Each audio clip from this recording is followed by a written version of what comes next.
नमस्कार दोस्तों, मैं हूं अभिषेक दुबे और आप सभी लोगों का स्वागत करता हूं राम एकेडमी के इस यूट्यूब चैनल पर। आज हम वीकली करंट अफेयर पर चर्चा करेंगे। 16 से लेके 21 तक यानी 16 सितंबर से लेके 21 सितंबर तक की जितने भी महत्वपूर्ण फैक्ट हैं जो कि करंट अफेयर से जुड़े हुए हैं, पूरे के पूरे आपको इसी क्लास में मिल जाएंगे। याद रखिएगा, इस क्लास में बीच में बार बार में, चूंकि सितंबर माह चल रहा है, इस माह के जो दिवस हैं, महत्वपूर्ण दिवस हैं, वो बार बार आएंगे। उनको आप लोग अच्छे से याद कर लीजिएगा। बार बार लाने का एक ही रीजन है ताकि वो जितने भी फैक्ट हैं आपको अच्छे से याद हो जाएं, जैसा कि हर क्लास में होता है। चलिए दोस्तों, इस क्लास को चालू करते हैं। जो लोग टेलीग्राम से नहीं जुड़े हैं, टेलीग्राम से जरूर जुड़ जाएं। इसकी जो पीडीएफ है वो आपको टेलीग्राम पर ही मिलेगी। इसका जो लिंक है वो डिस्क्रिप्शन बॉक्स में नीचे दे दिया गया है। चलिए क्लास को चालू करते हैं। हिंदी दिवस कब मनाया जाता है दोस्तों? ये 14 सितंबर को मनाया। 14 सितंबर 1949 को संविधान सभा ने हिंदी को भारत की राजभाषा के रूप में स्वीकार किया। यहाँ पर ये बात अच्छे से आप मन में बिठा लें कि हिंदी भारत की मातृभाषा आम बोलचाल में है, मतलब कि मातृभाषा का इसके लिए दर्जा नहीं दिया गया है या राष्ट्रभाषा का इसको दर्जा नहीं दिया गया है। हम सब इस बात को मानते हैं, स्वीकार करते हैं, हमारे हृदय में बसी, लेकिन हिंदी भारत की राजभाषा है। क्लियर? इस दिन हर वर्ष हिंदी दिवस मनाया जाता है। इसका उद्देश्य हिंदी भाषा की महत्व को बढ़ावा देना और लोगों में इसके प्रयोग को प्रोत्साहित करना। अब हिंदी दिवस के बारे में हम जानकारी देख लेते हैं। हिंदी भाषा के बारे में कुछ तथ्य। हिंदी विश्व में तीसरी सबसे अधिक बोली जाने वाली भाषा है। भारत में लगभग 44% लोग हिंदी को अपनी पहली भाषा या मातृभाषा के रूप में बोलते हैं। हिंदी देवनागरी लिपि में लिखी जाती है। अक्सर ये जो क्वेश्चन है वो कॉम्पिटिटिव एग्जाम जो है उसमें पूछा जाता है कि हिंदी किस लिपि में लिखी जाती है। हिंदी का उद्गम संस्कृत से हुआ है और इसमें फारसी, अरबी, अंग्रेजी आदि भाषाओं के शब्द भी शामिल हो गए। जैसे हम आज बात करते हैं उसमें हम देखते हैं कि फारसी शब्द भी है, अरबी भी है, अंग्रेजी भी है। लेकिन इसके उद्गम की बात करें तो संस्कृत, इसलिए संस्कृत को आदि जननी लिपि कहा जाता है। ठीक है। संयुक्त राष्ट्र में हिंदी को अब तक आधिकारिक भाषा का दर्जा नहीं मिला है, लेकिन इसकी मांग को लेकर लंबे समय से जो चर्चा है वो की जा रही है। भारत में कुल भाषाएं यदि देखा जाए, संविधान की जो 8वीं अनुसूची है तो 22 भाषाएं शामिल हैं। यदि हम अंग्रेजी को संविधान इस तरीके से जोड़ लें, हालांकि जुड़ी नहीं है, लेकिन यदि हम जोड़ लेते हैं एक विशेष दर्जा रखते हुए तो भाषाएं टोटल 23 हो जाती है। लेकिन जब क्वेश्चन आता है तो संविधान की जो हमारी 8वीं अनुसूची है उसमें मूल संविधान में कितनी भाषाएं थी? तब तो उस समय पर जो भाषाएं थी वो 14 थी। उसके बाद में ये जो भाषाएं हैं आगे धीरे धीरे बढ़ती गई और 22 हो। ठीक है, चलिए आगे चलते हैं। अब हम देख लेते हैं सितंबर में जो प्रमुख दिवस है। जैसे 5 सितंबर है तो इस दिन शिक्षक दिवस मनाया जाता है। 8 सितंबर को अंतर्राष्ट्रीय साक्षरता दिवस मनाया जाता है। 14 सितंबर को हिंदी दिवस मनाया जाता है। 15 सितंबर को इंजीनियर्स दिवस मनाया जाता है। 16 सितंबर बहुत बार पूछा जाता है दोस्तों, याद रखिएगा, विश्व ओजोन दिवस मनाया जाता है। 21 सितंबर को अंतर्राष्ट्रीय शांति दिवस मनाया जाता है। 22 सितंबर को विश्व गैंडा दिवस है, जबकि 25 सितंबर को पंडित दीनदयाल उपाध्याय जयंती है। मध्य प्रदेश में ये क्वेश्चन बार बार पूछा जाता है। 27 सितंबर को विश्व पर्यटन दिवस मनाया जाता है। 29 सितंबर को विश्व हृदय दिवस और 30 सितंबर को अंतर्राष्ट्रीय अनुवाद दिवस मनाया जाता है। एक क्वेश्चन आप लोगों के लिए है, 3 से 4 वाली जो हमारी क्लास थी, 3 से 4 सितंबर वाली, उसमें मैंने उस बात का जिक्र किया था। तो आप लोग बताइएगा कि नारियल दिवस वो भी सितंबर में मनाया जाता है, कब मनाया जाता है तो आप लोग बताइएगा। चलिए आगे चलते हैं। अंतर्राष्ट्रीय चाय सम्मेलन। हाल ही में किस राज्य में अंतर्राष्ट्रीय चाय सम्मेलन आयोजित होगा? तो इसका उत्तर है केरल। केरल चाय उत्पादन और मसालों के लिए प्रसिद्ध राज्य है। यहाँ पर अंतर्राष्ट्रीय चाय सम्मेलन का आयोजन किया जा रहा है, जिसमें चाय उद्योग को वैश्विक स्तर पर पहचान मिलेगी। यह सम्मेलन किसानों और निर्यातकों को बड़ा मंच प्रदान करेगा। आगे चलते हैं। डोपिंग प्रतिबंध। अमेरिका के धावक हैं एरियन नाइटन पर कितने वर्षों का डोपिंग प्रतिबंध लगा है? तो ये 4 वर्ष का लग गया इनके ऊपर। एरियन नाइटन एक उभरते हुए अमेरिकी धावक हैं। धावक मतलब जो रनिंग करते हैं, दौड़ने वाले हैं। डोपिंग नियम तोड़ने के कारण उन पर 4 साल का प्रतिबंध लगाया गया है। यह खेलों में निष्पक्षता बनाए रखने के लिए कड़ा कदम। अब यहाँ पर हम देख लेते हैं केरल के मुख्यमंत्री। चूंकि केरल की पहले बात की गई थी, तो केरल के मुख्यमंत्री कौन है? पिनाराई विजयन। और राज्यपाल हैं वहां के राजेंद्र विश्वनाथ अरलेकर। साक्षरता दर केरल की अक्सर पूछी जाती है दोस्तों, तो कितनी है? 95.3%। चलिए आगे चलते हैं। अंग्रेजी भाषा दिवस। अंग्रेजी भाषा दिवस कब मनाया जाता है? तो ये है 22 अप्रैल। अंग्रेजी भाषा दिवस 23 अप्रैल को मनाया जाता है। इस दिन को महान कवि विलियम शेक्सपियर के जन्म और निधन दिवस के रूप में भी याद किया जाता है। यह भाषा आज विश्व भर में सबसे अधिक प्रयोग की जाने वाली भाषाओं में से एक है। विलियम शेक्सपियर की 5 प्रसिद्ध रचनाएं, इनको जरूर याद रखिएगा दोस्तों, बार बार पूछी जाती है, जैसे हैमलेट है, मैकबेथ है, ओथेलो है, रोमियो एंड जूलियट सबसे ज्यादा प्रसिद्ध, अक्सर पूछा ही जाता है, किंग लियर। बहुत सारे लड़के ऐसे होंगे जो नई तैयारी कर रहे होंगे, उन्होंने रोमियो एंड जूलियट तो नाम सुना होगा, पर उनको ये नहीं पता होगा ये विलियम शेक्सपियर की जो है वो कृतियां हैं। दिल्ली ने हाल ही में किस राज्य क्षेत्र के लिए पार्सल ट्रेन शुरू की है? कश्मीर। व्याख्या: कश्मीर के लिए दिल्ली से पार्सल ट्रेन सेवा शुरू की गई है। इस सेवा से व्यापार को बढ़ावा मिलेगा और स्थानीय जो उत्पाद हैं वो देश के अन्य हिस्सों में आसानी से पहुंचाया जा सकेगा। दिल्ली से जो कश्मीर वैली के लिए स्थान है, जो मार्ग है, उसी मार्ग से ये पार्सल ट्रेन सेवा शुरू हुई है। क्लियर? इसमें फल है और भी बहुत सारे सामान हैं जो पार्सल किए जाएंगे। आगे चलते हैं। उपराष्ट्रपति के सचिव। भारत के उपराष्ट्रपति के सचिव के रूप में किसे चुना गया है? उत्तर है अमित खैरे। वरिष्ठ प्रशासनिक अधिकारी अमित खैरे को भारत के उपराष्ट्रपति का सचिव नियुक्त किया गया है। वे पूर्व में कई महत्वपूर्ण पदों पर रह चुके हैं और अपनी कार्यकुशलता के लिए जाने जाते हैं। भारत में हाल ही में हुए उपराष्ट्रपति चुनाव में सीपी राधाकृष्णन विजयी हुए हैं। उन्होंने विपक्ष के उम्मीदवार बी सुदर्शन रेड्डी को लगभग 152 वोटों के अंतर से हराया। इस चुनाव में कुल 781 निर्वाचन मंडलीय सदस्यों में से 768 ने मतदान किया, जिसमें 15 वोट अमान्य पाए गए। राधाकृष्णन को 452 मान्य मत मिले, जबकि विपक्षी उम्मीदवार को 300 मत प्राप्त हुए। यह चुनाव 9 सितंबर 2025 को संपन्न हुआ था। अब वे भारत के वर्तमान उपराष्ट्रपति हैं। याद रखिएगा। महिला जल यात्रा अभियान। राजनाथ सिंह ने किस ऐतिहासिक अभियान को हरी झंडी दिखाई है? तो महिला जल यात्रा अभियान है। रक्षा मंत्री राजनाथ सिंह ने महिला जल यात्रा अभियान की शुरुआत की। इस अभियान का उद्देश्य महिलाओं को सशक्त बनाना और जल संरक्षण के महत्व को समाज तक पहुंचाना है। साथ ही साथ इसका एक उद्देश्य व्यापार को भी बढ़ावा देना है। खासतौर पर जो खाड़ी देश हैं, जो आसपास के देश हैं, उनके महत्व को समझना है। इसीलिए ये जो अभियान है ये शुरू किया गया। आगे चलते हैं। फरीदा परवीन, इनको जरूर याद रखिएगा। प्रसिद्ध गायिका फरीदा परवीन का हाल ही में निधन हुआ है। वे किस क्षेत्र से जुड़ी? तो याद रखिएगा, गायन से जुड़ी हुई हैं। फरीदा परवीन एक प्रसिद्ध गायिका थी जिन्हें सूफी संगीत के लिए जाना जाता है। उनके निधन से संगीत जगत ने एक महान कलाकार को खो दिया है। फरीदा परवीन का जन्म 31 दिसंबर 1954 को हुआ था। वे बांग्लादेश की प्रसिद्ध लालोन गीत गायिका थी। उन्हें क्वीन ऑफ लालोन गीती कहा जाता है। एक कुशे पदक 1987 और राष्ट्रीय फिल्म पुरस्कार 1993 मिला है। उनके प्रसिद्ध गीतों में देखा जाए तो ए पद्मा ए मेघना शामिल है। 13 सितंबर 2025 को उनका निधन हो गया। विश्व एथलेटिक्स चैंपियनशिप। 20वीं विश्व एथलेटिक्स चैंपियनशिप कहाँ शुरू हुई? तो टोक्यो में 20वीं विश्व एथलेटिक्स चैंपियनशिप का आयोजन हुआ। यह प्रतियोगिता विश्व भर के एथलीटों के लिए सबसे बड़ा मंच है और इसे खेलों की ओलंपिक के बाद में सबसे बड़ी प्रतियोगिता माना जाता है। Never alone app. Never alone app कौन सा ऐप है? किससे संबंधित? तो छात्रों को तनाव से निपटने में मदद करता है। ये आपके विज्ञान से टेक्नोलॉजी से जुड़ा हुआ क्वेश्चन है। नेवर एलोन एक विशेष ऐप है जिसे छात्रों के मानसिक स्वास्थ्य को ध्यान में रखकर बनाया गया है। यह ऐप पढ़ाई के दबाव और तनाव को कम करने में मदद करता है और छात्रों को मानसिक रूप से असल में हालिया खबर में एम्स ने छात्र मानसिक स्वास्थ्य के लिए नेवर एलोन नाम से ऐप प्रोग्राम लॉन्च किया था। महिला हॉकी टीम एशिया कप 2025। भारतीय महिला हॉकी टीम को एशिया कप 2025 में कौन सा पदक मिला है? तो यह कौन सा है? रजत पदक। इसको याद रखिएगा। भारतीय महिला हॉकी टीम ने एशिया कप 2025 में शानदार प्रदर्शन करते हुए रजत पदक हासिल किया। यह उपलब्धि महिला खिलाड़ियों की मेहनत और प्रतिभा को दर्शाती है। खेल परिसर। भारत का सबसे बड़ा आधुनिक खेल परिसर कहाँ उद्घाटन हुआ है? तो कहाँ हुआ है? अहमदाबाद के नरनपुरा में। अहमदाबाद के नरनपुरा में भारत का सबसे बड़ा आधुनिक खेल परिसर खोला गया है। याद रखिएगा, भारत का सबसे बड़ा जो क्रिकेट का ग्राउंड है वो अलग है, ये आधुनिक खेल परिसर है, यानी इसमें सभी प्रकार के खेल होंगे। यहाँ विश्व स्तरीय सुविधाएं उपलब्ध कराई गई हैं ताकि खिलाड़ियों को बेहतर प्रशिक्षण मिल सके। भारत के सबसे बड़े खेल परिसर का उद्घाटन अमित शाह ने किया है अहमदाबाद के नरनपुरा में स्थित वीर सावरकर स्पोर्ट्स कॉम्प्लेक्स में। क्लियर है। नेपाल की पहली महिला प्रधानमंत्री। नेपाल की अंतरिम सरकार की पहली महिला प्रधानमंत्री कौन बनी है? तो सुशीला कार्की।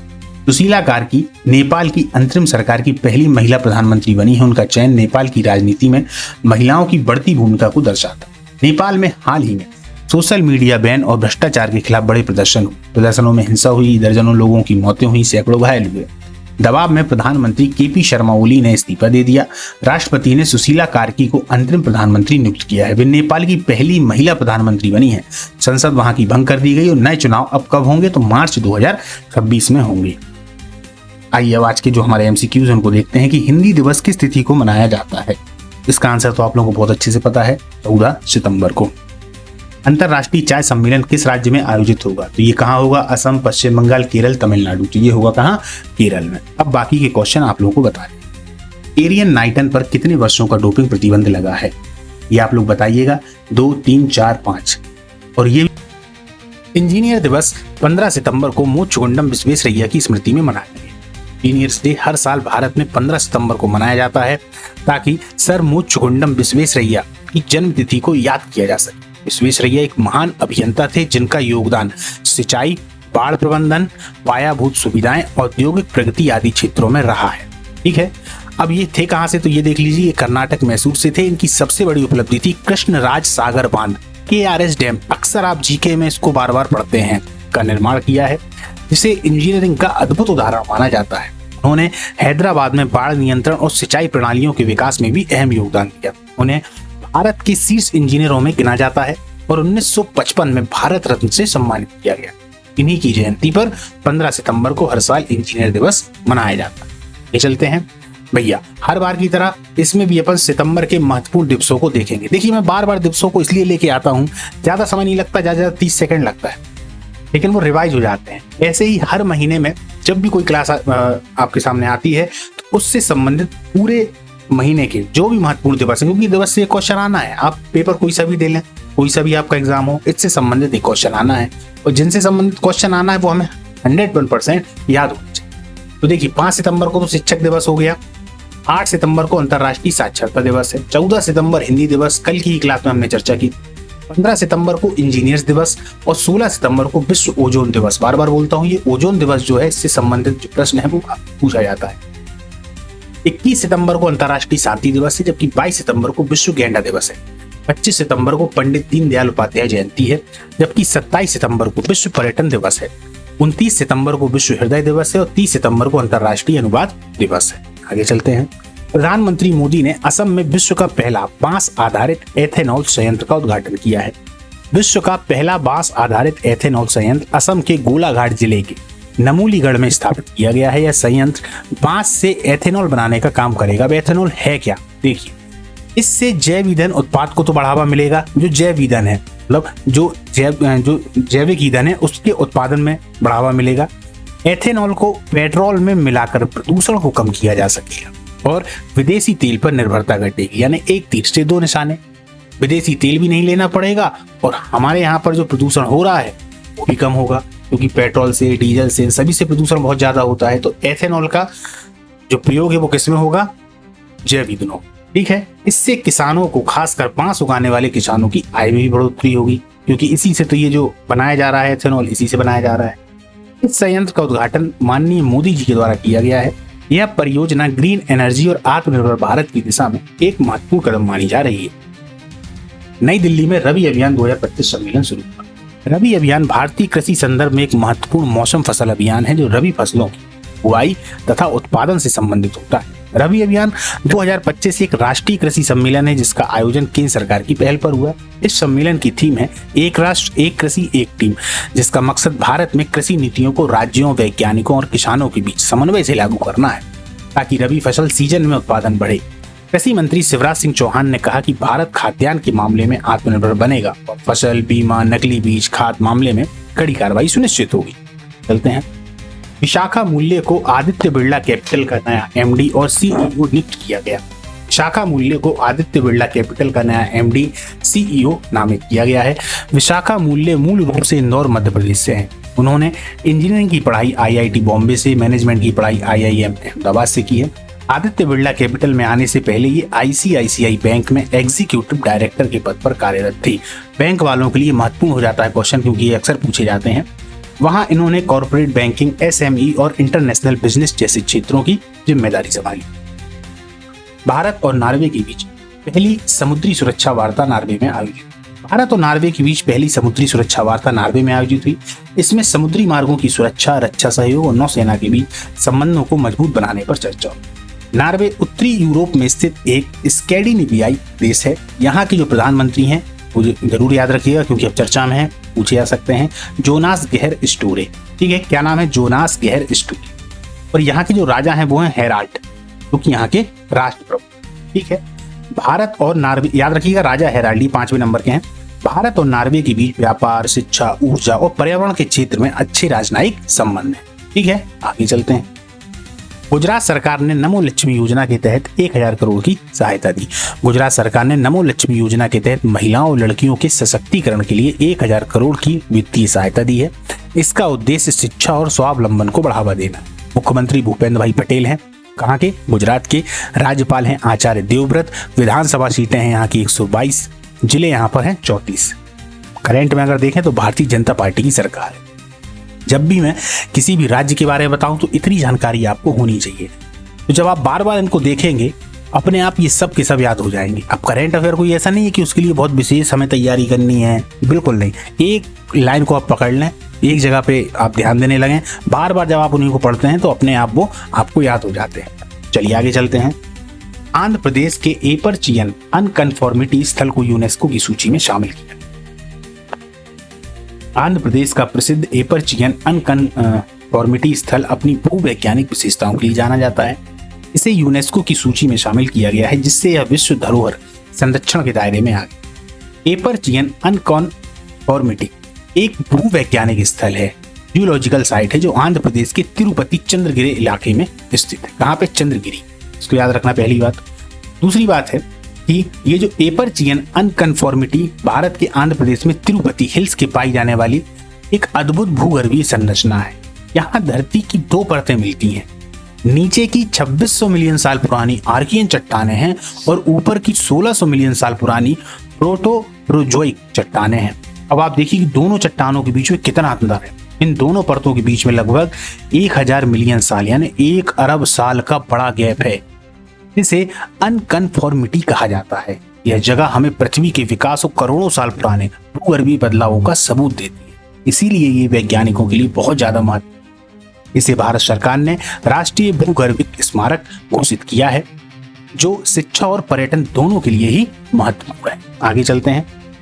भारतीय मुक्केबाज जैस्मिन लिम्बोरिया ने 2025 में स्वर्ण पदक जीता। भारतीय मुक्केबाज जैस्मिन लिम्बोरिया ने 2025 में शानदार प्रदर्शन कर स्वर्ण पदक जीता है।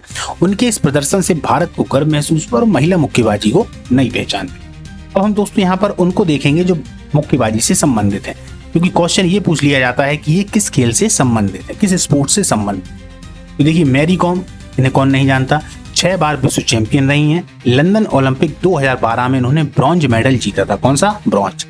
विजेंदर सिंह, बीजिंग ओलंपिक 2008 में इन्होंने ब्रॉन्ज मेडल जीता। भारत के पहले प्रोफेशनल बॉक्सर जिनके कई इंटरनेशनल खिताब हैं। लवलीना बोरगोहेन, ये टोक्यो ओलंपिक 2021 में ब्रॉन्ज मेडल लेकर आई थी। कई बार एशियन और विश्व स्तर पर भी पदक जीता है। निखत जरीन 2 बार विश्व चैंपियन बनी है, 22 में और 23 में, यानी 2022 और 23 में। वर्तमान में भारत की सबसे चर्चित महिला मुक्केबाज हैं। याद रखना, क्वेश्चन इनसे बार बार पूछे जाते हैं।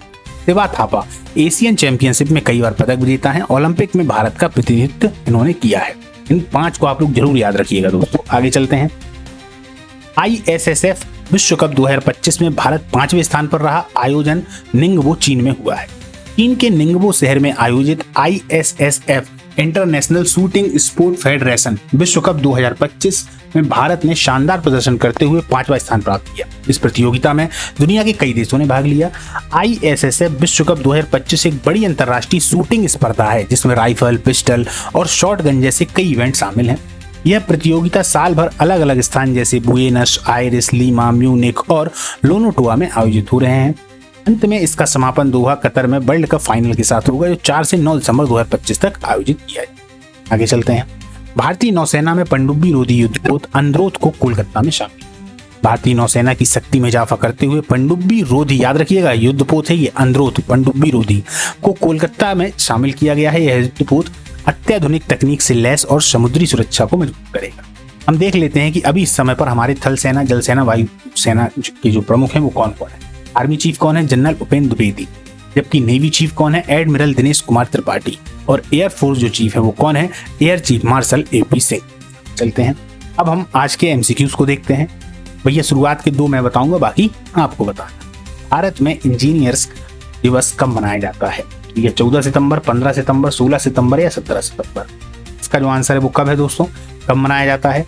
तो 15 सितंबर को। क्लियर? चलिए आगे चलते हैं।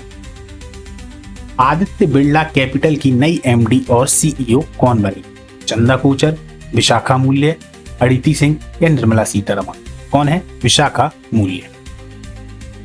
अब भारत और नॉर्वे के बीच पहली समुद्री सुरक्षा वार्ता कहां आयोजित हुई है? नई दिल्ली, नॉर्वे, मुंबई, कोलकाता। अब ये आपको बताना है।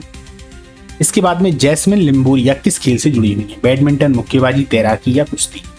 अब इसके बाद में अगला क्वेश्चन है, पनडुब्बी रोधी युद्धपोत अंद्रोथ को किसने शामिल किया है? थल सेना, नौसेना, वायुसेना या पैरामिलिट्री? विश्व सुरक्षा दिवस कब मनाया गया? 17 सितंबर को विश्व सुरक्षा दिवस मनाया गया। यह दिवस विश्व स्तर पर सुरक्षा के प्रति जागरूकता फैलाने के लिए मनाया जाता है। इसका उद्देश्य नागरिकों को सुरक्षा मानकों और आपातकालीन प्रबंधन के महत्व से जोड़ना है। यह दिन सरकारों और संस्थानों को सुरक्षा उपायों पर अधिक ध्यान देने के लिए प्रेरित करता है। इसका उद्देश्य लोगों को सुरक्षा उपायों और जोखिम प्रबंधन के प्रति जागरूक करना है। इस दिन पर कार्यस्थल, सड़क, स्वास्थ्य और साइबर सुरक्षा जैसे विषयों पर विशेष ध्यान दिया जाता है। यह दिवस संयुक्त राष्ट्र और अंतरराष्ट्रीय संगठनों की पहल से मनाया जाने लगा। इसका मुख्य उद्देश्य सुरक्षा ही जीवन है। इसको याद रखिएगा, ये पूछा जाता है, सुरक्षा ही जीवन है। विश्व स्तर पर यह दिन लोगों को सुरक्षित वातावरण बनाने के लिए प्रेरित करता है। आइए अब हर बार की तरह हम देख लेते हैं कि सितंबर में महत्वपूर्ण दिवस कौन कौन से हैं। मैं हर क्लास में कहता हूं, उस क्लास में भी कहूंगा कि जब आप बार बार चीजों को देखते हैं, ध्यान देते हैं, तो वो अपने आप आपको याद होती चली जाती है। 5 सितंबर को शिक्षक दिवस मनाया जाता है। 8 सितंबर को अंतर्राष्ट्रीय साक्षरता दिवस। 14 सितंबर को हिंदी दिवस, इस पर अपन ने एक स्पेशल क्लास भी ली थी। 15 सितंबर को इंजीनियर्स दिवस मनाया जाता है। वहीं 16 सितंबर को विश्व ओजोन दिवस, ये बार बार पूछा जाता है क्वेश्चन। 21 सितंबर को अंतर्राष्ट्रीय शांति दिवस। वहीं 22 सितंबर को विश्व गैंडा दिवस, जबकि 25 सितंबर को पंडित दीनदयाल उपाध्याय जयंती। 27 सितंबर को विश्व पर्यटन दिवस। 29 सितंबर को विश्व हृदय दिवस और 30 सितंबर को अंतर्राष्ट्रीय अनुवाद दिवस मनाया। आगे चलते हैं। उत्तर प्रदेश सरकार ने सेवा पर्व के तहत क्या शुरू किया? कई जन कल्याणकारी अभियान इन्होंने शुरू किए। उत्तर प्रदेश सरकार ने सेवा पर्व के अवसर पर नागरिक कल्याण से जुड़े कई कार्यक्रम आरंभ किए। इन अभियानों का उद्देश्य गरीबों, किसानों और युवाओं को प्रत्यक्ष लाभ पहुंचाना। इससे सामाजिक और आर्थिक विकास को गति मिलेगी। बिल्कुल। सेवा पर्व उत्तर प्रदेश के तहत प्रमुख अभियान कौन कौन से हैं? जैसे पौधारोपण अभियान है, देश भर में लाखों पौधे लगाने की योजना है। स्वच्छ उत्सव है, सफाई अभियान, प्लास्टिक पर रोक और जागरूकता। जल संरक्षण, वर्षा जल संचयन और जल स्रोत की सफाई। वन्य जीव संरक्षण, पक्षी अभ्यारण्य और प्राणी उद्यानों में सफाई का कार्य। आंगनबाड़ी व स्वास्थ्य कार्यक्रम, आंगनबाड़ी बहनों को स्मार्टफोन, पोषण व स्वास्थ्य शिविर। अब हम ये देख लेते हैं उत्तर प्रदेश में इस समय पर वर्तमान में मुख्यमंत्री, राज्यपाल, विधानसभा सीटें, ये सब और इससे भी जुड़ी अन्य जो खबरें हैं कि जो उत्तर प्रदेश या किसी भी राज्य से संबंधित पूछा ही जाता है। क्योंकि देखिए, जब हम चीजों को जोड़ना शुरू कर देते हैं सब चीजें अच्छे से हमको याद होती है। अब जब मैं किसी राज्य की बात करूंगा उससे जुड़े फैक्ट आपको जरूर बताऊंगा। कारण उसका यह है ताकि बार बार आपके सामने वो चीजें आएंगी तो आपको याद हो जाएंगी।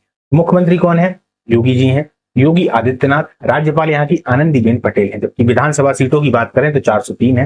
प्रमुख फसलें हैं यहाँ की गेहूं है, धान है, गन्ना है, आलू है और दाल है। अब यहाँ के कुछ राष्ट्रीय उद्यान है, उनको देखते हैं। दुधवा राष्ट्रीय उद्यान, ये लखीमपुर खीरी जिले में स्थित है। वन्य जीवों की विविधता के लिए प्रसिद्ध है। लखीमपुर खीरी जिले में ये पूछा जाता है, इसीलिए मैं इसको यहाँ पे लेके आया हूं। दुधवा टाइगर रिजर्व, बाघ संरक्षण हेतु महत्वपूर्ण क्षेत्र। क्लियर है, ये टाइगर रिजर्व। कतरनिया घाट वन्यजीव अभ्यारण्य, गोंडा और बहराइच जिलों में गंगा डॉल्फिन और मगरमच्छों के लिए प्रसिद्ध है। कैमूर वन्यजीव अभ्यारण्य, ये सोनभद्र जिले में है। पहाड़ी और वन्य क्षेत्रों के लिए जाना जाता है। नाम सुन रखा होगा आपने, कैमूर की पहाड़ियां। चंद्रप्रभा वन्यजीव अभ्यारण्य, ये चंदौली जिले में है। सुंदर जलप्रपात और वनस्पति के लिए प्रसिद्ध है। क्लियर है, चलिए आगे चलते हैं। मणिपुर में कौन सा मिर्च महोत्सव आयोजित हुआ है? तो 14वां सिरारो खोंग मिर्च महोत्सव। मणिपुर का यह प्रसिद्ध महोत्सव स्थानीय सिरारो खोंग मिर्च की खेती और व्यापार को बढ़ावा देता है। यह आयोजन किसानों और स्थानीय समुदाय को आर्थिक अवसर प्रदान करता है। साथ ही राज्य की अनूठी सांस्कृतिक पहचान भी सामने आती है। मणिपुर में मिर्च महोत्सव क्यों होता है? हम अक्सर देखते हैं, खबरों में आता रहता है। यहाँ की पारंपरिक सिरारो खोंग हॉट मिर्च की विशेषता और किसानों की आय बढ़ाने के लिए ये महोत्सव होता है। सितंबर 2025 में देखा जाए अभी तक में, तो मुख्यमंत्री यहाँ के कौन है मणिपुर के? एन बीरेन सिंह। और राज्यपाल जो है वो है कौन? अंशु कौर।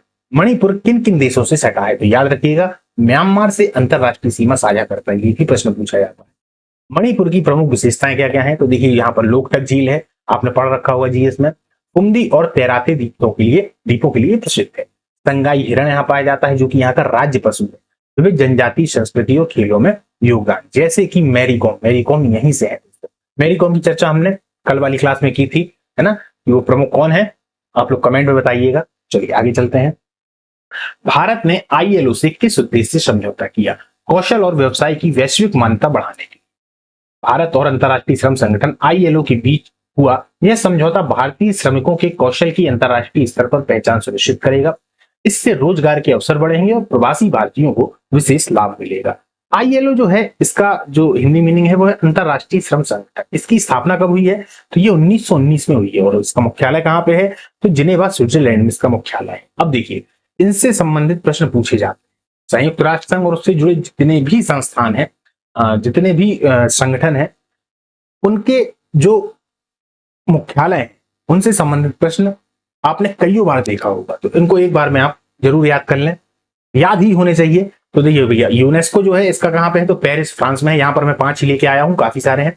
WHO विश्व स्वास्थ्य संगठन, ये कहां पे है? तो ये जिनेवा स्विट्जरलैंड में है। IMF अंतरराष्ट्रीय मुद्रा कोष, ये कहां है? वॉशिंगटन DC अमेरिका में। वर्ल्ड बैंक, ये कहां है? ये भी वॉशिंगटन DC अमेरिका में है। जबकि WTO विश्व व्यापार संगठन, ये भी जिनेवा स्विट्जरलैंड, ये अधिकतम या तो स्विट्जरलैंड में है या वॉशिंगटन DC में है। बाकी कुछ अलग अलग भी हैं। क्लियर? चलिए आगे चलते हैं। डॉक्टर सीमा समी बहुस को कौन सा पद मिला है? तो ये UN वीमेन की निदेशक नियुक्त हुई है। डॉक्टर सीमा समी बहुस को संयुक्त राष्ट्र महिला संगठन, याद रखना, संयुक्त राष्ट्र महिला संगठन की निदेशक बनने का अवसर मिला। उनका कार्य महिलाओं के सशक्तिकरण, लैंगिक समानता और सुरक्षा पर केंद्रित रहेगा। यह भारत के लिए गर्व का क्षण है।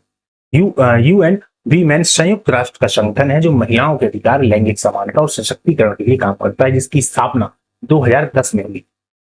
जिम्मेदारी यदि इसकी देखी जाए तो महिलाओं की सुरक्षा, शिक्षा, स्वास्थ्य, आर्थिक अवसर और राजनीतिक भागीदारी से जुड़े कार्यक्रमों की देखरेख करना।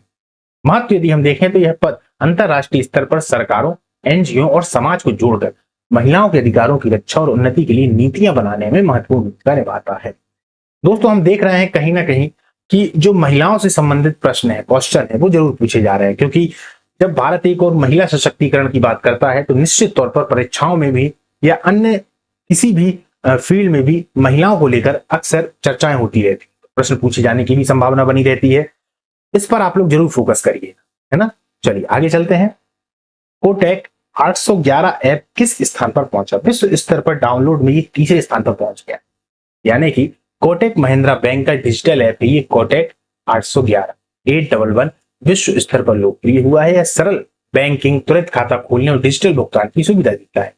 इसकी लोकप्रियता भारत में डिजिटल अर्थव्यवस्था की बढ़ती स्वीकृति को दर्शाती है। हम ये देख पा रहे हैं भैया, भारत का जो भारत में जो एक सपना लेके चल रहे हैं कि डिजिटल भारत, वो हमें साकार होता हुआ नजर आ रहा है कहीं ना कहीं। यह ऐप अब वर्ल्ड की 3rd सबसे ज्यादा डाउनलोड की जाने वाली बैंकिंग ऐप बन गई है। भारत में यह फर्स्ट बैंकिंग ऐप बनी है डाउनलोड के मामले में। इसमें जो नए फीचर्स हैं वो है एक्टिव मनी शामिल है।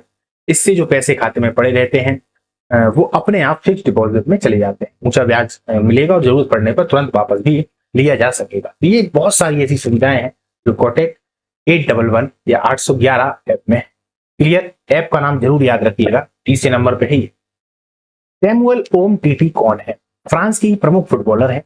सैमुअल ओमटीटी एक प्रसिद्ध फ्रांसीसी फुटबॉल खिलाड़ी हैं जिन्होंने 2018 के फीफा विश्व कप में अपनी टीम को जीत दिलाने में महत्वपूर्ण भूमिका निभाई।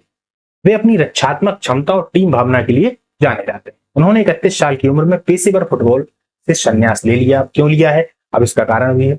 उनकी खेल के जीवन में जो घुटने की गंभीर चोटें हैं, उन्होंने उनको बहुत प्रभावित किया। ये चोटें इनकी खेलने की क्षमता को कम कर रही हैं। 2018 के विश्व कप में फ्रांस की टीम की ओर से खेला और सेमीफाइनल बेल्जियम के खिलाफ विजयी गोल किया था। फ्रांस ने फाइनल में क्रोएशिया को हराकर विश्व कप जीता था। इसको भी जरूर याद रखिए, ठीक है? विश्व के कुछ फुटबॉल के प्रसिद्ध खिलाड़ी हैं, उनसे अक्सर प्रश्न आता है, तो देख लेते हैं। लियोनेल मेसी, इनको कौन नहीं जानता, काफी ज्यादा प्रसिद्ध है, अर्जेंटीना के हैं। इन्होंने 2022 में फीफा विश्व कप जीता था। किलियन एम्बापे फ्रांस से हैं, उन्होंने 2018 में विश्व कप में हिस्सा लिया और उच्च प्रदर्शन किया। क्रिस्टियानो रोनाल्डो, इनको भी हम सभी अच्छे से जानते हैं, ये पुर्तगाल से संबंधित है। सीधा प्रश्न आता है, इनमें से कौन से फुटबॉलर पुर्तगाल से हैं, इनमें से कौन से फुटबॉलर अर्जेंटीना से हैं? ठीक है, तो याद रखिएगा क्रिस्टियानो रोनाल्डो। इन्होंने यूरोपीय चैंपियनशिप और चैंपियनशिप लीग कई बार जीती है। ठीक है, अब यदि हम देखें तो फीफा जो 2025 में U17 वर्ल्ड कप है, U17 है, ये कब होगा? तो यह प्रतियोगिता कतर में, कहां पे? कतर में 3 से 27 नवंबर 2025 को आयोजित होगी, तो जरूर याद रखिएगा। आगे चलते हैं। SCO शिखर सम्मेलन 2027 कहां पर होगा? तो ये पाकिस्तान में आयोजित होगा। पाकिस्तान करवा पाएगा कि नहीं, आप लोग तो देख ही रहे हैं पाकिस्तान की हालत, है ना। शंघाई सहयोग संगठन SCO एक बहुत मजबूत और शक्तिशाली संगठन है दोस्तों, का शिखर सम्मेलन वर्ष 2027 में पाकिस्तान की मेजबानी में होगा। यह बैठक क्षेत्रीय सुरक्षा, आर्थिक सहयोग और राजनीतिक संबंधों को मजबूत करने पर केंद्रित है। SCO पूरी तरह क्या है? शंघाई कोऑपरेशन ऑर्गेनाइजेशन, एक अंतरराष्ट्रीय संगठन है जिसकी स्थापना 15 जून 2001 को हुई थी। मुख्य उद्देश्य क्षेत्रीय सुरक्षा, स्थिरता, आर्थिक और सांस्कृतिक सहयोग को बढ़ाना। 2025 में कौन सा सम्मेलन हुआ और कहां? याद रखिएगा SCO, अभी अपन ने इसकी पूरी की पूरी क्लास दी थी। SCO का 25वां हेड्स ऑफ स्टेट समिट 31 अगस्त से 1 सितंबर 2025 को तियानजिन चीन में हुआ था। कहां हुआ था? तियानजिन चीन। इस पर हमने पूरी क्लास ली थी। महत्व है, इस सम्मेलन ने सदस्य देशों के बीच सुरक्षा, आर्थिक विकास और सहयोग को बढ़ावा दिया है। SCO के विकास बैंकों और सदस्य देशों के बीच व्यापार व निवेश के लिए नए अवसरों पर चर्चा। आगे चलते हैं। IIM अहमदाबाद ने कहां पर नया परिसर खोला है? याद रखना, दुबई में नया परिसर खोला है। भारतीय प्रबंधन संस्थान IIM अहमदाबाद ने दुबई में अपना नया अंतरराष्ट्रीय कैंपस स्थापित किया है। इसका उद्देश्य भारतीय प्रबंधन शिक्षा को वैश्विक स्तर पर पहुंचाना। इससे भारतीय छात्रों को विदेशों में अवसर मिलेंगे।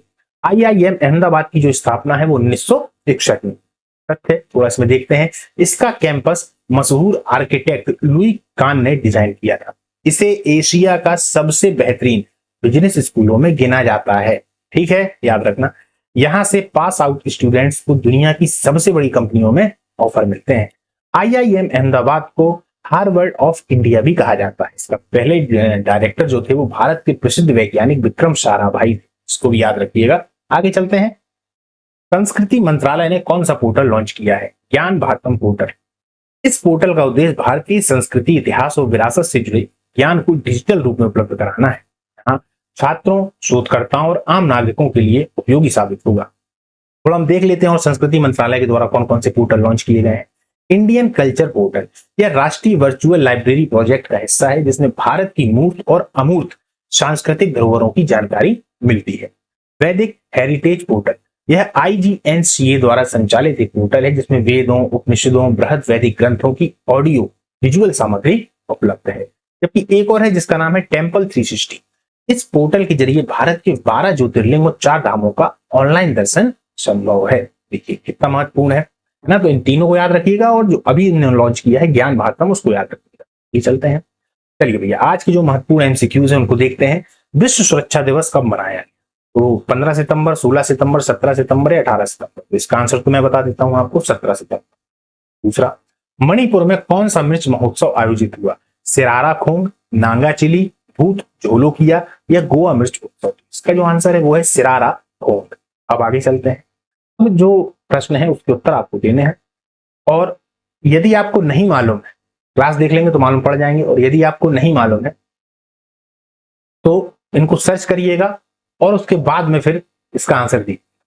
तो आप किसी चीज को सर्च कर लेते हो, ये विश्वास मानिए कि वो आपको फैक्ट पूरा का पूरा याद हो जाएगा। फैक्ट है, जानकारी है, कुछ भी है, आप देख लेते हैं तो वो आपको पूरी तरह याद हो जाए।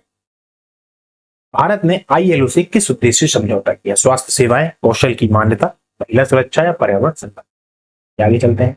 SCO शिखर सम्मेलन 2027 कहां होगा? भारत, चीन, पाकिस्तान या रूस? चलिए आगे चलते हैं। सबसे पहला जो प्रश्न है वो है विश्व बांस दिवस कब मनाया गया है? तो भैया 18 सितंबर 2025 को। समझ लेते हैं। विश्व बांस दिवस हर साल 18 सितंबर को मनाया जाता है। इसका उद्देश्य बांस के पर्यावरणीय, सामाजिक और आर्थिक महत्व को बढ़ावा देना है। बांस टिकाऊ विकास, जलवायु परिवर्तन से निपटने और ग्रामीण आजीविका को मजबूत करने का प्रमुख साधन है। इसे पहली बार 2009 में बैंकॉक में 8वें वर्ल्ड बंबू कांग्रेस के दौरान घोषित किया गया था। क्लियर? तो ये 2009 में सबसे पहले मनाया गया। अच्छा, आपको जानकर थोड़ा अजीब सा लगेगा, थोड़ा आप आश्चर्यचकित भी होंगे कि जो बांस है ना, ये घास का ही एक तरीके से बड़ा रूप है। किसका? घास का। इसे बड़ी घास भी हम कह सकते हैं। तो हम महत्व को जानते हैं। बांस को ग्रीन गोल्ड कहा जाता है। यह पर्यावरण, आजीविका और टिकाऊ विकास के लिए बेहद उपयोगी है। उपयोग कहाँ कहाँ होता है? फर्नीचर, चटाई, कागज, निर्माण सामग्री, हस्तशिल्प, बायोफ्यूल और खाद्य। बांस की कलियां उत्पादन, बांस उत्पादन में देखा जाए तो चीन प्रथम स्थान पे है, जबकि भारत दूसरा सबसे बड़ा उत्पादक है और क्षेत्रफल की दृष्टि से सबसे आगे भी है। क्षेत्रफल के हिसाब से देखा जाए तो भारत में ज्यादा बांस उगाया जाता है, लेकिन चूंकि चीन में टेक्नोलॉजी ज्यादा है तो वहां पर वो ज्यादा बांस का उत्पादन कर देते हैं, कम ही जमीन पर। आगे चलते हैं। अब हर बार की तरह इस बार भी जो महत्वपूर्ण सितंबर के दिवस हैं जिनसे प्रश्न पूछे जाते हैं उसको एक बार दोहरा लेते हैं। 2 सितंबर विश्व नारियल दिवस, 5 सितंबर शिक्षक दिवस, 8 सितंबर अंतर्राष्ट्रीय साक्षरता दिवस, 10 सितंबर विश्व आत्महत्या रोकथाम दिवस, 14 सितंबर हिंदी दिवस अभी मनाया गया था, 15 सितंबर इंजीनियर्स डे, इसकी भी चर्चा हम कर चुके हैं, 16 सितंबर को विश्व ओजोन दिवस बार बार पूछा जाता है, 21 सितंबर अंतर्राष्ट्रीय शांति दिवस, 25 सितंबर पंडित दीनदयाल उपाध्याय जयंती, 27 सितंबर विश्व पर्यटन दिवस, 29 सितंबर विश्व हृदय दिवस और 30 सितंबर अंतर्राष्ट्रीय अनुवाद दिवस। आगे चलते हैं। हाल ही में छत्रपति संभाजी की प्रतिमा का सम्मान किस राज्य में हुआ है? तो जाहिर सी बात है, अधिकतम जो संभाजी की बात कर ली जाए, छत्रपति शिवाजी जी की बात कर ली जाए या पेशवाओं की बात कर ली जाए तो महाराष्ट्र में सब आगे आता है। तो उत्तर क्या है? महाराष्ट्र, क्योंकि महाराष्ट्र से ही ये संबंधित थे।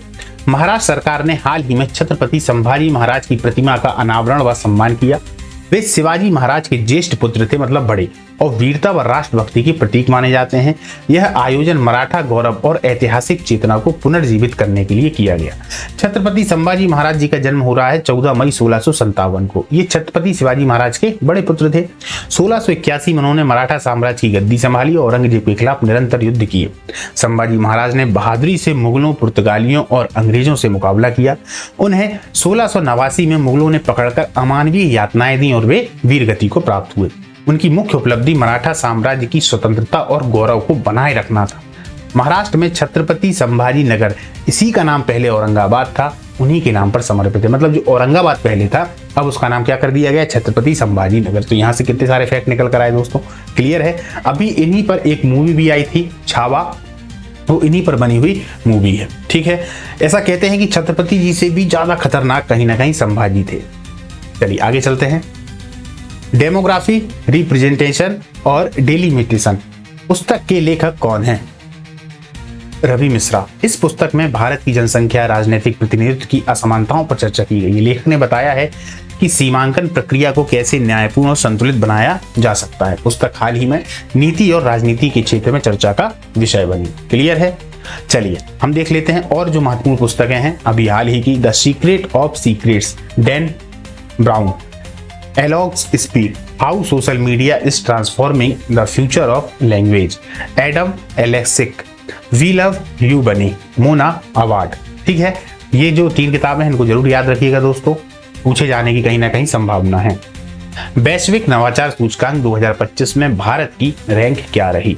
तो इसकी जो रैंक थी वो कितनी है? 38वां स्थान। याद रखना 2024 में 48वां था, तो 48वें से सुधार करके कितने पे आ गए हैं? 38वें पे, सीधे 10 स्थान नीचे खिसके हैं। तो भारत ने नवाचार सूचकांक में 10वां स्थान या 10 स्थान की छलांग लगाई है। सुधार शिक्षा, डिजिटल सेवाओं, स्टार्टअप और अनुसंधान विकास में निवेश के कारण संभव हुआ है। इससे भारत की वैश्विक प्रतिस्पर्धात्मक स्थिति जो है वो मजबूत हुई है। वैश्विक नवाचार सूचकांक, ग्लोबल इनोवेशन इंडेक्स, देश की नवाचार क्षमता और प्रदर्शन को मापने वाला एक अंतर्राष्ट्रीय सूचकांक है जिसकी शुरुआत 2007 में हुई। हर साल यह रिपोर्ट विश्व बौद्धिक संपदा संगठन WIPO द्वारा प्रकाशित की जाती है। इसका मुख्यालय जिनेवा, स्विट्जरलैंड में है। इस सूचकांक में हमेशा शीर्ष स्थान पर स्विट्जरलैंड ही आता है। वर्ष 2025 में भारत की रैंक 48 से सुधरकर कितनी हो गई है? 38। बिल्कुल ध्यान रखना, यदि आपका आगामी समय में इन्हीं 2-3 महीनों में पेपर है तो बिल्कुल पूछे जाने की संभावना है। वैश्विक नवाचार सूचकांक 2025 में प्रथम स्थान किस देश को मिला, यह भी जानना जरूरी है। स्विट्जरलैंड। स्विट्जरलैंड ने लगातार इस सूचकांक में शीर्ष स्थान बनाए रखा है। वहां उच्च स्तरीय अनुसंधान, नवाचार, अनुकूल नीतियां और तकनीकी विकास के प्रमुख कारण है। यह देश विश्व भर में नवाचार क्षमता का मॉडल माना जाता है। तो हम देख लेते हैं कि इसके मापदंड क्या हैं। रैंक में पहले आने के लिए, दूसरा आने के लिए भाई कुछ तो मापदंड होंगे ना। चलिए उनको देखते हैं। सबसे पहले देखा जाए संस्थान, सरकार, कानून, राजनीतिक स्थिरता, कारोबारी माहौल। दूसरा है मानव पूंजी और अनुसंधान, शिक्षा का स्तर, विश्वविद्यालयों की गुणवत्ता, शोध और विकास। फिर है इंफ्रास्ट्रक्चर, सूचना प्रौद्योगिकी, ऊर्जा, परिवहन और संचार प्रणाली। फिर है बाजार परिपक्वता, निवेश, व्यापार, ऋण की उपलब्धता। व्यवसाय परिपक्वता, कंपनियों में अनुसंधान, सहयोग और ज्ञान आधारित कार्य। फिर है ज्ञान और प्रौद्योगिकी परिणाम, जैसे पेटेंट, शोध पत्र, तकनीकी खोजें। फिर है सृजनात्मक परिणाम, मीडिया, संस्कृति, डिजाइन और ब्रांड वैल्यू। ये जब सबसे बेस्ट होती हैं वही फिर वैश्विक नवाचार सूचकांक में प्रथम स्थान पर, द्वितीय स्थान पर, तृतीय स्थान पर इस प्रकार से आ जाते हैं। तो भारत इसमें 38वें स्थान पर आ चुका है। ठीक है, तरक्की हो रही है भारत की। बाबा कल्याणी को किस संस्था के द्वारा हॉली मेडल से सम्मानित किया गया? American society of mechanical engineers. उद्योगपति हैं ये। उद्योगपति बाबा कल्याणी को इंजीनियरिंग व तकनीकी क्षेत्र में योगदान के लिए प्रतिष्ठित पुरस्कार दिया गया। यह सम्मान अंतर्राष्ट्रीय स्तर पर इंजीनियरिंग नवाचार को पहचान दिलाता है। कल्याणी भारत के विनिर्माण क्षेत्र के अग्रणी उद्यमियों में से गिने जाते हैं। यदि आप विनिर्माण के बारे में नहीं जानते हैं तो आप लोग बताइएगा। बाबा नटराजन कल्याणी एक प्रसिद्ध भारतीय उद्योगपति हैं। ये भारत फोर्ज लिमिटेड के चेयरमैन और मैनेजिंग डायरेक्टर हैं, जो पुणे महाराष्ट्र में स्थित है। भारत फोर्ज दुनिया की सबसे बड़ी फोर्जिंग कंपनियों में से एक है।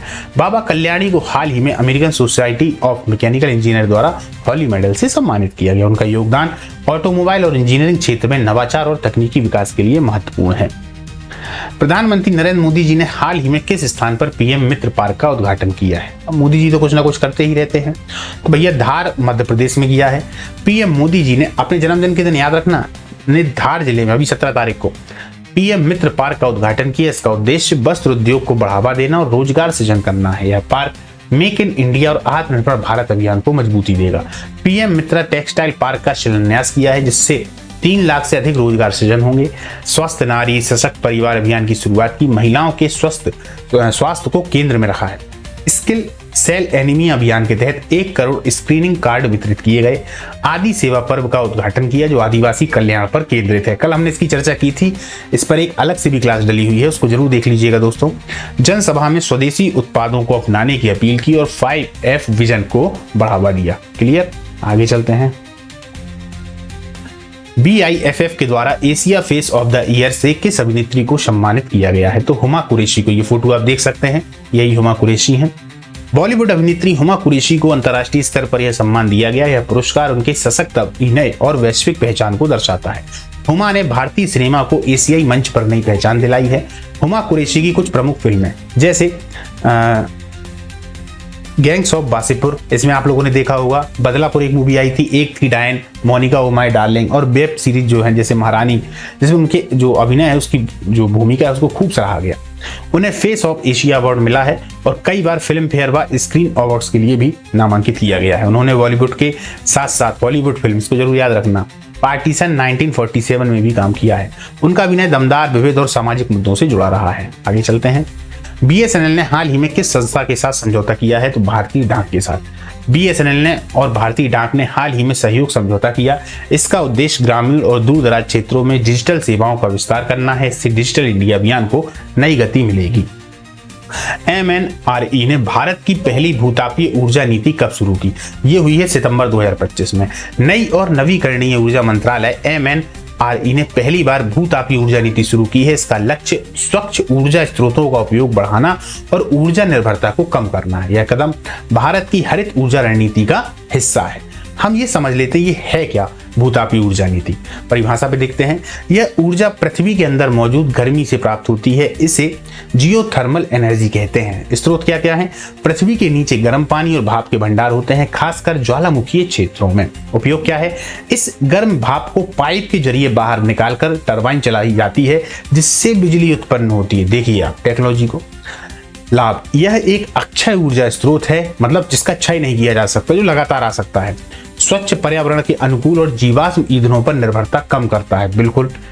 सीमाएं, इसकी स्थापना महंगी होती है और यह केवल कुछ विशेष क्षेत्रों में ही संभव है, क्योंकि जहां ज्वालामुखी क्षेत्र होंगे या जहां पर जमीन के अंदर ताप ज्यादा होगा ये वही होंगे, इसलिए कुछ क्षेत्रों तक ही सीमित होते हैं। आगे चलते हैं, भूतापी ऊर्जा में सबसे आगे कौन है? तो भैया जो आइसलैंड है, दुनिया में सबसे उन्नत भूतापी तकनीक और उपयोग इसी देश के पास है। यहाँ की 90% से अधिक घरेलू ऊर्जा जरूरतें भूतापी ऊर्जा स्त्रोत से पूरी होती हैं। अमेरिका को देखें, उत्पादन के मामले में सबसे बड़ा भूतापी ऊर्जा उत्पादक है, खासकर कैलिफोर्निया और नेवादा में। अच्छा, ऐसा क्यों है? क्योंकि ये क्षेत्र उस तरीके के हैं। न्यूजीलैंड, फिलीपींस और इंडोनेशिया भी इस क्षेत्र में काफी आगे हैं। भारत की क्या स्थिति है भैया? इंडिया की देख लेते हैं। भारत में भूतापी ऊर्जाएं संभावनाएं तो हैं, लेकिन अभी तक कोई वाणिज्यिक उत्पादन शुरू नहीं हुआ है। संभावित क्षेत्र कौन से हैं? जैसे मणिकरण है हिमाचल प्रदेश, तपोवन है उत्तराखंड, पगवा अरुणाचल प्रदेश और बंगाल की खाड़ी के द्वीप। सरकार ने इसे हरित ऊर्जा रणनीति में शामिल किया है, लेकिन तकनीकी और निवेश की चुनौतियां भी बाकी है, भाई पैसा ही बहुत लगेगा। भारत में भूतापी ऊर्जा की संभावनाएं बहुत हैं, लेकिन तकनीक और निवेश के मामले में अभी वह आइसलैंड या अमेरिका जैसे देशों से पीछे। अगर भारत इन क्षेत्रों पर ध्यान दे तो यह भविष्य में एक बड़ा अक्षय ऊर्जा का स्रोत बन सकता है। चलिए दोस्तों, आज की हमारी ये जो क्लास थी ये यहाँ पर अब समाप्त होती है। MCQs हम देख लेते हैं आज के कौन कौन से हैं। सबसे पहले है विश्व बांस दिवस कब मनाया जाता है? तो इसका आंसर मैं आपको बता देता हूं। कब मनाया जाता है? 12 अगस्त, 18 सितंबर, 5 जून या 20 अक्टूबर। तो कब मनाया जाता है? 18 सितंबर को। डेमोग्राफी रिप्रेजेंटेशन डेलिमिटेशन पुस्तक के लेखक कौन है? अरविंद पनगड़िया, रघुराम राजन, रवि के मिश्रा या शशि थरूर? कौन है? रवि के मिश्रा। आगे चलते हैं। वैश्विक नवाचार सूचकांक 2025 में भारत की रैंक क्या रही? 28वां, 38वां, 48वां, 58वां? कहां 48 से खसक कर किस पे आ गए हैं? 38वें पे आ गए हैं। पहले नंबर पे कौन है? तो स्विट्जरलैंड है। अधिकतम समय तक कौन रहा है? तो स्विट्जरलैंड ही रहा है। शुरुआत से देखें तो वही आगे रहा है। अब भैया ये दो प्रश्न आपको बताने हैं। बाबा कल्याणी को हॉली मेडल से किस संस्था ने सम्मानित किया है? भारतीय विज्ञान Congress, American society of mechanical engineers, UNESCO या IIT दिल्ली? BIFF के द्वारा Asia face of the year से किस अभिनेत्री को सम्मानित? पहला हमारा जो प्रश्न था वो है भारत का पहला महिला mega engineering private oil reserve कहां खुला? तो यह कर्नाटक के पदूर में। यह भारत में महिला नेतृत्व में बनाए गए पहले मेगा प्राइवेट ऑयल रिजर्व का उदाहरण है। यह महिलाओं को उद्योग में बढ़ावा देना और ऊर्जा सुरक्षा को मजबूत करने की दिशा में महत्वपूर्ण कदम है।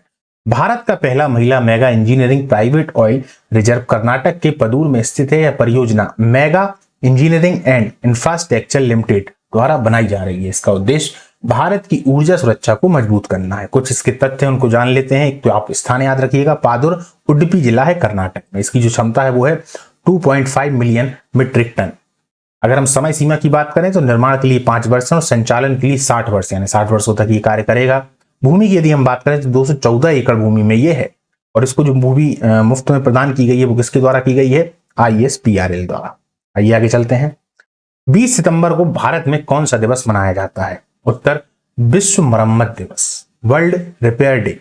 विश्व मरम्मत दिवस हर साल 20 सितंबर को मनाया जाता है। इसका उद्देश्य वस्तुओं की मरम्मत और पुनः उपयोग, रिपेयर और रीयूज के महत्व को बढ़ावा देना है। इस दिन लोगों को प्रेरित किया जाता है कि वे फेंकने की बजाय पुरानी वस्तुएं ठीक करके उनका इस्तेमाल करें।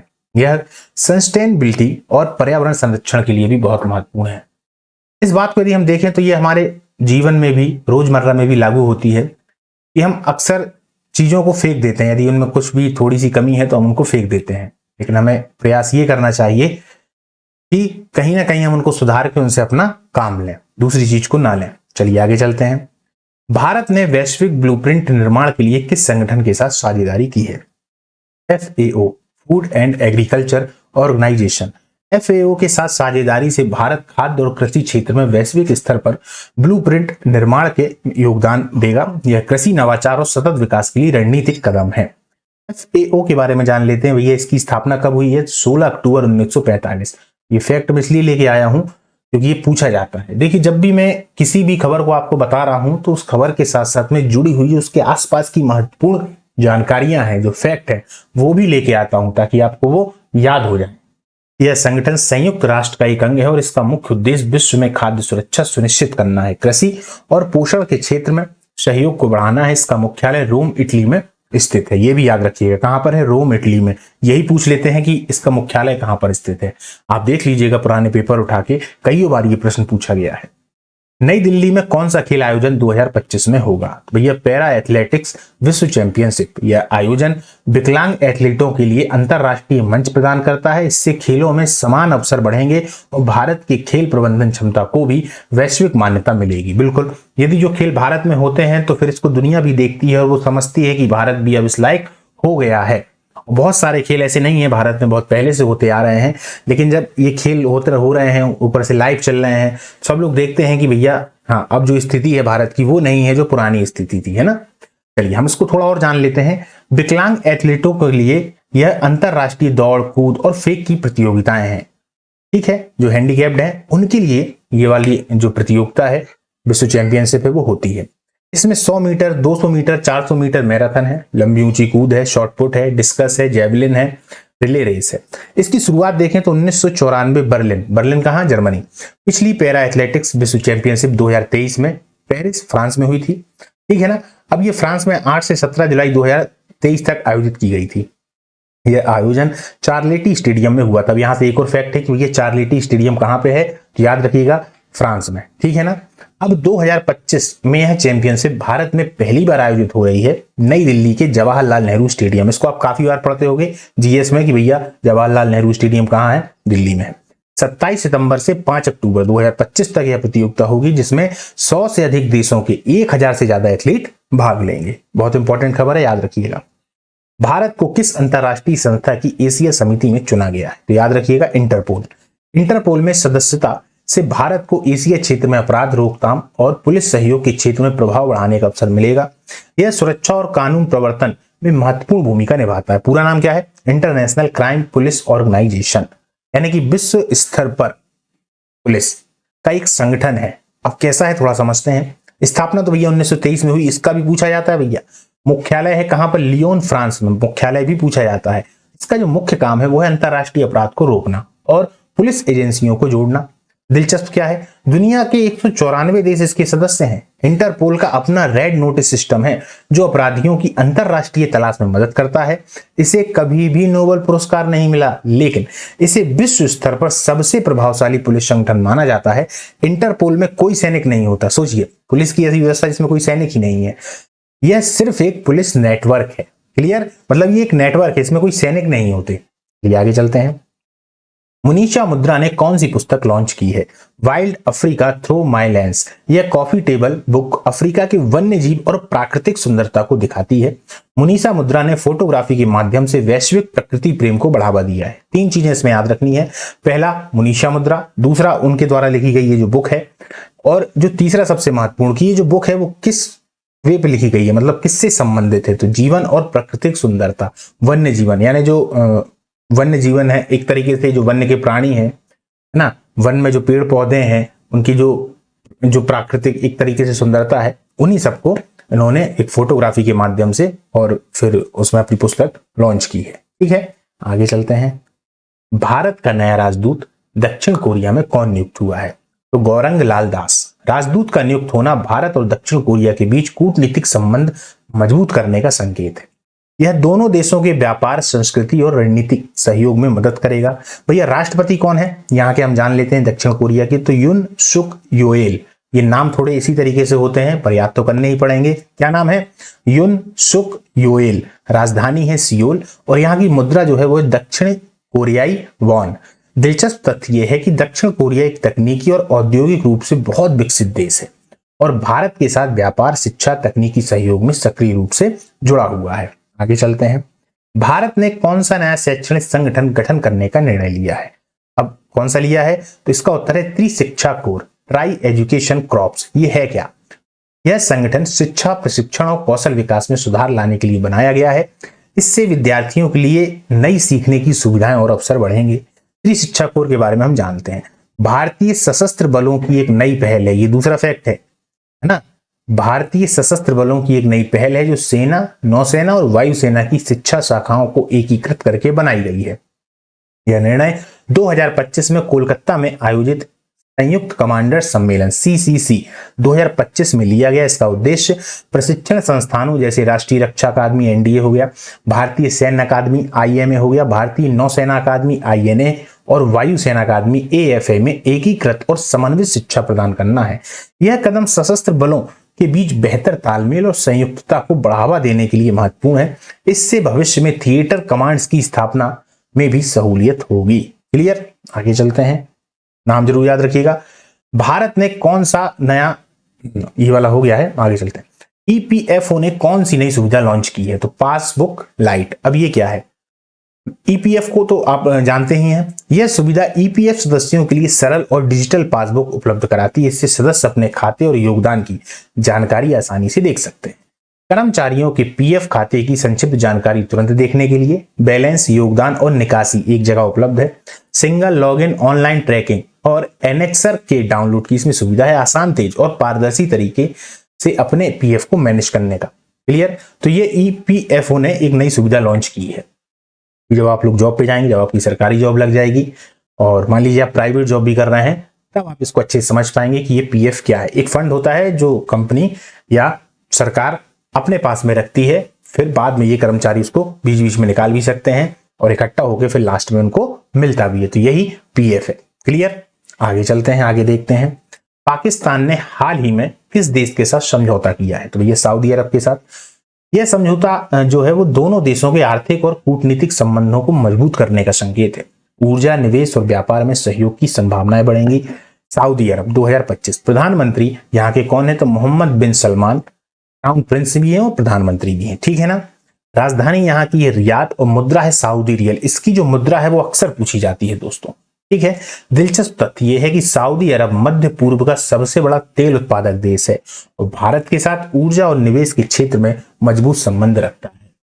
अभी आप लोगों ने खबर में देखा होगा कि ट्रंप और भारत कहीं ना कहीं आपस में टैरिफ की वजह से बहुत ज्यादा खींचतान चल रही थी। तो इसको भी हम कहीं ना कहीं से जोड़ के देखते हैं कि काफी ज्यादा, जैसे अगर तेल की हम बात करें तो तेल हम अरब से लेते हैं, है ना। इसके अलावा तेल की बात करें तो बहुत हद तक जब वहां पर अमेरिका के द्वारा टैरिफ ज्यादा लगाया जा रहा है तो रूस से ले रहे हैं और भी ज्यादा खींचतान चल रही है। हालांकि इसमें मैंने एक वीडियो बनाया था, आप लोग देखिएगा उसको, आपको ज्यादा अच्छे समझ में आएगा। आगे चलते हैं। प्रसिद्ध गायक जुबिन गर्ग के बारे में क्या जानकारी है? अभी हाल ही में दोस्तों दुखद है, उनका निधन हो गया।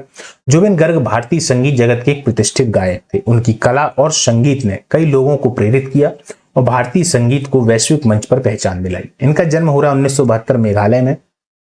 प्रसिद्धि इनकी यह है 2006 में फिल्म गैंगस्टर आई थी जिसमें गीत गाया है या अली, आप लोगों ने सुन रखा होगा, ये उन्हीं के द्वारा गाया गया है। जुबिन गर्ग। भाषाएं हैं असमिया, हिंदी, बांग्ला, नेपाली और अन्य भाषा में गाने के लिए प्रसिद्ध है। मानवता देखा जाए तो कोविड-19 महामारी के दौरान उन्होंने असम में अपने 2 मंजिला भवन को कोविड-19 देखभाल केंद्र के रूप में प्रदान कर दिया था। बड़ा दिल रहा इनका, हालांकि अब इस दुनिया में नहीं रहे। चलिए आगे चलते हैं। तमिलनाडु के मुख्यमंत्री ने कौन सी योजना शुरू की है? तो अम्बू कारगल योजना। क्या है ये? यह योजना स्वास्थ्य और आपातकालीन सेवाओं को बढ़ावा देने के लिए बनाई गई है। यहां से 2 क्वेश्चन बन गए। एक तो कौन सी योजना है, किस राज्य से संबंधित है और किससे संबंधित है? तो स्वास्थ्य और आपातकालीन सेवाओं को बढ़ावा देने के लिए। इससे नागरिकों को बेहतर स्वास्थ्य सहायता और त्वरित राहत मिलेगी। मुख्यमंत्री कौन है भैया? यहाँ के MK स्टालिन है, जो कि किस पार्टी से संबंधित है? तो द्रविड़ मुनेत्र कड़कम। ठीक है, DMK। ये प्रश्न भी पूछा जाता है, DMK पार्टी कहां से संबंधित है? याद रखिएगा, सिर्फ DMK अकेले आ जाता है। राज्यपाल कौन है? RN रवि। 18 सितंबर 2021 से पदस्थ हैं। विधानसभा सीटों की बात की जाए तो 234 सीटें हैं। सीटें भी पूछी जाती हैं। राजधानी देखी जाए तो चेन्नई है। राज्य की राजनीतिक और वाणिज्यिक केंद्र भी चेन्नई है। भारत ने कोच्चि में 2025 में कौन सा सम्मेलन आयोजित किया? तो भैया विश्व सागौन सम्मेलन। यह सम्मेलन सागौन के संरक्षण, अध्ययन और वैश्विक व्यापार को बढ़ावा देने के लिए आयोजित किया गया। इससे लकड़ी उद्योग और पर्यावरण संरक्षण दोनों में सहयोग बढ़ेगा। विश्व सागौन सम्मेलन 2025 5th वर्ल्ड टीक कॉन्फ्रेंस का आयोजन 17 से 20 सितंबर 2025 तक कोच्चि, केरल में हुआ। यह भारत में आयोजित होने वाला पहला विश्व सागौन सम्मेलन है। याद रखना, भारत में आयोजित होने वाला पहला विश्व सागौन सम्मेलन है।